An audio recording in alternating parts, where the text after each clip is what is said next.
and you let her go.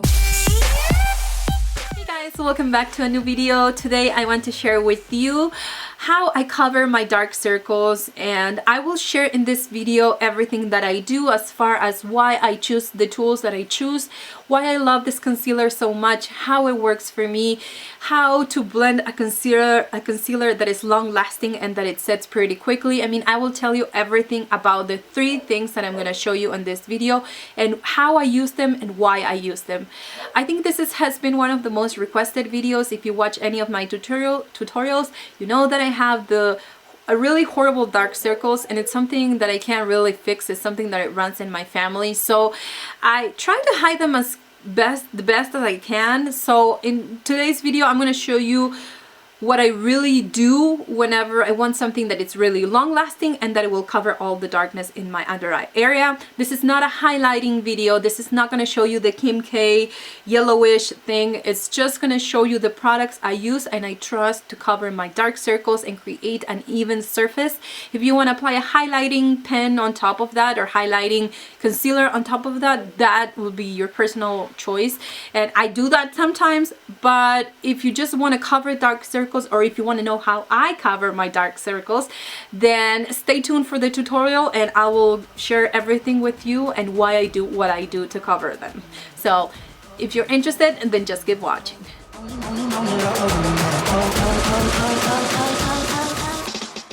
So today I'm going to show you how I cover my dark circles. Probably right now they're not showing as dark as they show in real life. I can look myself in the mirror and see how dark they really are, but I have 1, 2, 3 lights in front of me because it's kind of dark still. So anyways, well, it's not dark, but it's cloudy. The concealer I'm going to show you today is my MAC Pro Longwear concealer. This is my holy grail concealer.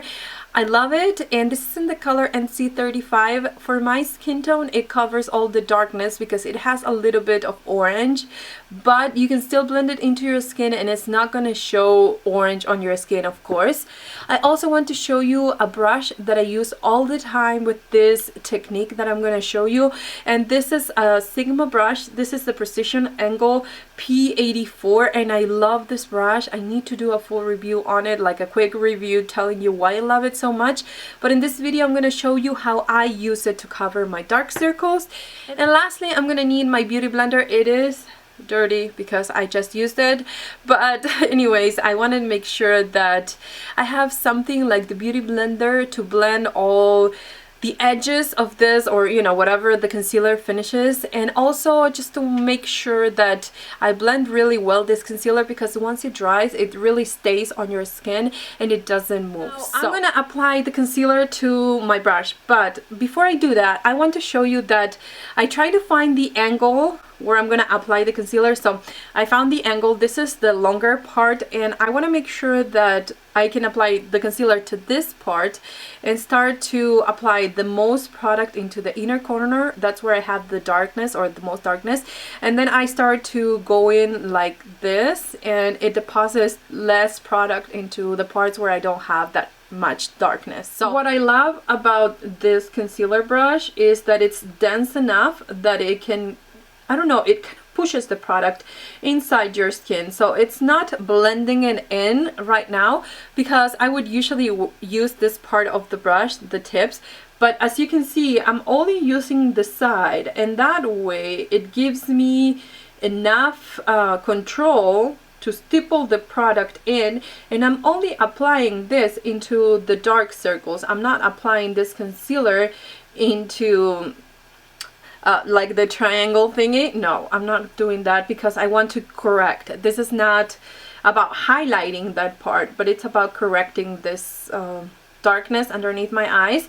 And another thing is, once you push this product, that's why I love this brush so much, it doesn't get into your fine lines, or my fine lines. So that's one thing that I really like about this brush. Take the beauty blender and I'm gonna blend the edges, and I want to make sure I only blend the edges. Remember, we're not trying to do the triangle, but since I was trying to hide all the darkness that I have into this area, And since this is more like a glue product, once it sets, you know, it doesn't move anywhere. I want to make sure that I cannot see the edges.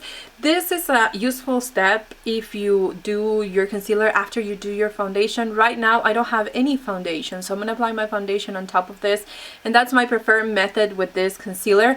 But if you do your concealer after you do this foundation, you just want to make sure that you have a damp sponge and that you can blend the edges so you can see a line whenever you have already your foundation. In this case, I'm just showing you what I do in case I do it after, but I still blend the edges of the concealer. It doesn't matter if I'm going to apply foundation on top of that or not. So an additional step would be setting your under eye area.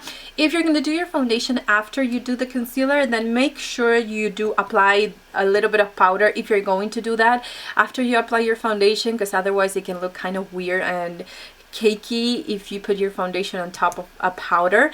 So this is something that it's totally optional. I'm just mentioning this in case you want to use this technique with other concealers. For me, with the MAC Pro Longwear one, I don't need to set it with a powder because it actually stays there all day long. And right now it's, you know, it's done. It's not going to move until I remove it at the end of the night.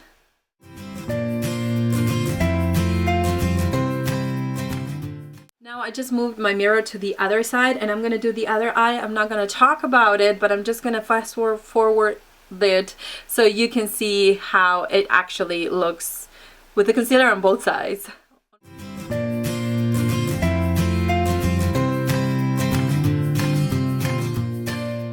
One thing that I should mention is, and I remember this after I'm done with my concealer, I realized that I didn't say that when I use this method, I apply it before I apply any products into my lower lash line.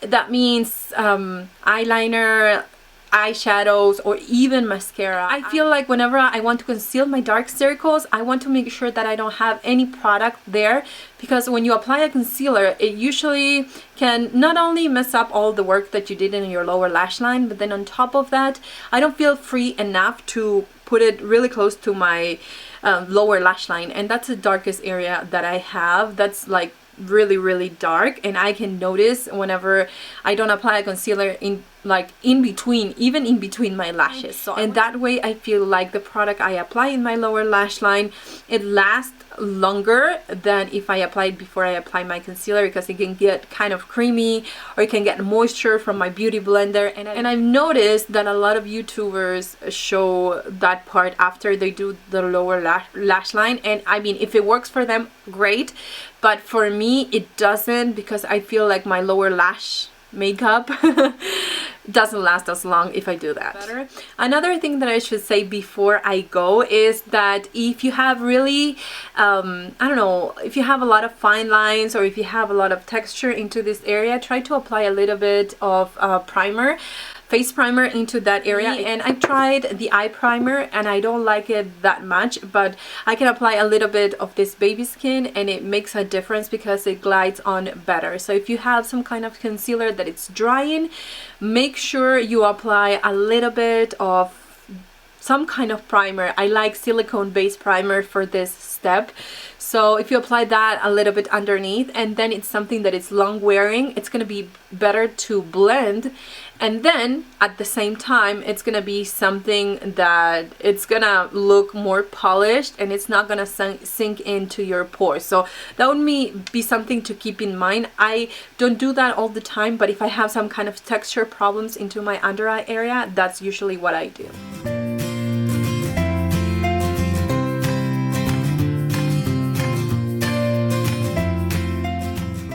You really enjoyed this video and that gave you some ideas on how to use some maybe concealers that you already have in your collection. And if you're in the market to find a new concealer, I would totally recommend this one by MAC. I will do a full review on it. That's my next video that I want to record, because I want to talk about the coloring and everything.